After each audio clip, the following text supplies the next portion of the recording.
Selamat pagi Bapak Ibu Saudara-saudari semuanya. Mari kita akan melanjutkan di kontekstual Bible reading kita di dalam 1 Timotius pasalnya yang keempat, ayat 1 sampai ayatnya yang ke-16. Dipersilahkan. 1 Timotius pasal yang keempat. Tetapi Roh dengan tegas mengatakan bahwa di waktu-waktu kemudian ada orang yang akan murtad lalu mengikuti roh-roh penyesat dan ajaran setan-setan oleh tipu daya pendusta-pendusta yang hati nuraninya memakai cap mereka. Mereka itu melarang orang kawin, melarang orang makan makanan yang diciptakan Allah, supaya dengan pengucapan syukur dimakan oleh orang yang percaya dan yang telah mengenal kebenaran. Karena semua yang diciptakan Allah itu baik, dan suatu pun tidak ada yang haram jika diterima dengan ucapan syukur. Sebab semuanya itu dikuduskan oleh firman Allah dan oleh doa.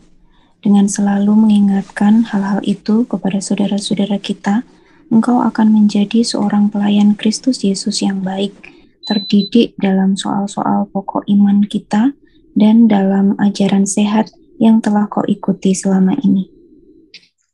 Tetapi jauhilah takhayul dan dongeng nenek-nenek tua. Latihlah dirimu beribadah. Latihan badani terbatas gunanya, tetapi ibadah itu berguna dalam segala hal, karena mengandung janji baik untuk hidup ini maupun untuk hidup yang akan datang. Perkataan ini benar dan patut diterima sepenuhnya. Itulah sebabnya kita berjerih payah dan berjuang, karena kita menaruh pengharapan kita kepada Allah yang hidup, Juru Selamat semua manusia, terutama mereka yang percaya. Beritakanlah dan ajarkanlah semuanya itu. Jangan seorang pun menganggap engkau rendah karena engkau muda. Jadilah teladan bagi orang-orang percaya dalam perkataanmu, dalam tingkah lakumu, dalam kasihmu, dalam kesetiaanmu, dan dalam kesucianmu. Sementara itu, sampai aku datang bertekunlah dalam membaca kitab-kitab suci, dalam membangun dan dalam mengajar. Jangan lalai dalam mempergunakan karunia yang ada padamu, yang telah diberikan kepadamu oleh nubuat dan dengan penumpangan tangan sidang penatua. Perhatikanlah semuanya itu, hiduplah di dalamnya supaya kemajuanmu nyata kepada semua orang. Awasilah dirimu sendiri dan awasilah ajaranmu. Bertekunlah dalam semuanya itu, karena dengan berbuat demikian, engkau akan menyelamatkan dirimu dan semua orang yang mendengar engkau. Ya, terima kasih Bapak Ibu Saudara-saudari semuanya. Dalam perikop di 1 Timotius 4 ayat 1 sampai 12, di sini kita melihat tentang di jemaat yang di kota Efesus yang dirintis oleh Paulus dan diserahkan kepada Timotius di dalam pelayanannya menghadapi para penyesat. Di sini diperhadapkan dengan pengajar-pengajar sesat yang dihadapi oleh Timotius dalam pelayanannya di jemaat di kota Efesus. Pengajar-pengajar sesat di sini di ayatnya yang 1 sampai ayatnya yang ke-3, Paulus memberitahukan kepada Timotius mengenai ciri-ciri dari pengajar sesat dan dari ajarannya. Dikatakan di ayat 1 sampai 3, ada orang yang akan murtad lalu mengikuti roh penyesat dan ajaran setan oleh tipu daya pendusta yang hati nurani memakai cap mereka. Dan mereka melarang orang kawin, melarang orang makanan yang diciptakan oleh Allah. Di ayat 1 sampai 3 ada pengaruh dari ajaran askese yang pada masa itu membuat orang menjauhkan diri dari makanan-makanan tertentu. Lalu kewajiban untuk menjaga hidup kudus dengan selibat, dengan tidak menikah, dan mendengarkan cerita-cerita yang tidak berasal dari Allah. Dan ada larangan-larangan yang dilakukan, yang ada cerita-cerita yang dilakukan yang itu semua yang tidak berasal dari Allah itu sendiri. Nah, ajaran-ajaran yang sesat ini membahayakan kehidupan jemaat yang ada di kota Efesus. Dan pengajar sesat dan ajarannya di sini perlu diwaspadai oleh Timotius dan juga oleh jemaat yang ada di kota Efesus. Lalu Paulus menegaskan apa yang harus dilakukan oleh jemaat dan apa yang diharapkan oleh Timotius sebagai seorang pemimpin yang ditempatkan di sana. Dan Paulus memberikan beberapa hal penting yang menolong Timotius untuk menghadapi pengajar-pengajar yang sesat. Di mana yang pertama, jemaat harus memahami pokok-pokok iman di dalam Kristus. Karena pengaruh ajaran yang sesat itu sendiri, Paulus dengan tegas mengatakan ya apa yang benar menurut firman Tuhan dan apa yang harus dilakukan dengan tegas oleh jemaat di kota Efesus. Paulus menegaskan apa yang benar menurut firman Tuhan di ayatnya yang keempat sampai ayatnya yang kelima. Semua yang diciptakan Allah itu baik dan suatu pun tidak ada yang haram jika diterima dengan syukur, dan semua itu dikuduskan oleh firman Allah dan oleh doa. Salah satu ajaran yang disesatkan adalah tentang makanan. Ada beberapa makanan yang dilarang untuk menjauhkan diri dari makanan tertentu. Nah, di sini dengan tegas Paulus mengatakan apa yang diciptakan oleh Allah itu baik dan suatu pun tidak ada yang haram jika diterima dengan ucapan syukur. Lalu di ayatnya yang ke-9 dikatakan ya perkataan itu benar dan patut diterima sepenuhnya. Ya menegaskan bahwa ya mengikuti ajaran yang benar sesuai dengan firman Allah, bukan ajaran atau bukan pengajaran yang salah yang berasal dari para penyesat, yang berkaitan dengan yang tadi yang dikatakan di dalam penyesatan tadi, yaitu tentang kewajiban selibat, tentang banyak orang yang mudah disesatkan, dan tentang ajaran dan tentang makanan-makanan tertentu.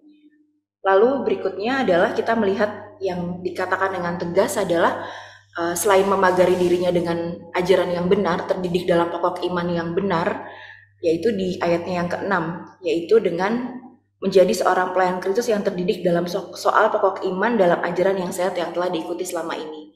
Ya, karena ajaran yang sesat itu berusaha untuk menggeser dari pemahaman iman di dalam Tuhan Yesus, ditegaskan bahwa jemaat ini harus memiliki iman yang memiliki pengajaran yang benar. Pengajaran yang benar itu pengajaran yang sehat, yang sesuai dengan firman Tuhan, yang tidak menyimpang dari kebenaran firman Tuhan. Selain itu, di ayatnya yang ke-7 sampai ayat yang ke-9 dan ayat yang ke-14, nasihat-nasihat yang dikatakan oleh Paulus kepada Timotius adalah bahwa jemaat di ayat yang ke-7 sampai yang ke-9, jauhi tahayul dan dongeng nenek tua dan latihlah dirimu beribadah. Ya, jangan tidak terdoktrin dengan ajaran nenek moyang yang turun-temurun, adat istiadat yang jelas itu tidak sesuai dengan firman Tuhan. Tetapi harus mengikuti hidup yang dengan ketaatan, dengan beribadah penuh kepada Tuhan Yesus. Dan dikatakan juga di sini adalah dengan menjauhi dan dengan setia dan tekun di dalam beribadah. Ya, dengan senantiasa menjalin persekutuan, menjalin relasi dengan Tuhan, dan dalam rajin beribadah di sini menunjukkan bahwa jemaat senantiasa ada di dalam relasi dengan orang percaya, yang ada komunitas, ada relasi yang dibangun dalam persekutuan dengan orang percaya. Lalu juga dikatakan melayani sesuai dengan karunia-karunia. Ya, jemaat bukan hanya sekedar menerima keselamatan di dalam Tuhan Yesus dan hidup di dalam pengajaran yang benar, tetapi juga menghidupi apa yang sudah Tuhan percayakan, yaitu dengan melayani sesuai dengan karunia-karunia yang Tuhan sudah berikan. Lalu di ayatnya yang ke-10, kita berjeri dan berjuang karena kita menaruh pengharapan kita kepada Allah yang hidup, juru selamat semua manusia, terutama mereka yang percaya. Selain memagari dirinya dengan ajaran yang benar, juga dalam baca firman, dalam merenungkan firman Tuhan juga harus dilakukan dengan ketekunan. Ya, bertekun di dalam pengajaran firman Tuhan dan di dalam pengajaran yang benar tentang firman itu sendiri. Ayat yang ke-11 dikatakan, beritakanlah dan ajarkanlah semuanya itu. Ya, selain memagari dirinya dengan ajaran yang benar, juga harus memberitakan ajaran firman Tuhan itu sendiri. Dan memagari diri dengan ajaran yang benar itu juga harus diikuti dengan sikap yang penuh dengan ketekunan untuk terus ada di dalam persekutuan dengan Allah, di dalam firman Tuhan. Ya, dengan ketekunan untuk boleh membaca firman Tuhan dan menghidupi pengajaran yang sehat. Dan Paulus menegaskan apa yang benar menurut firman Tuhan ini sendiri, bahwa perkataan ini benar dan patut diterima sepenuhnya. Dan ajaran-ajaran yang palsu, ajaran-ajaran yang tidak sehat ini berusaha untuk menggeser apa yang sudah jemaat pegang, apa yang sudah jemaat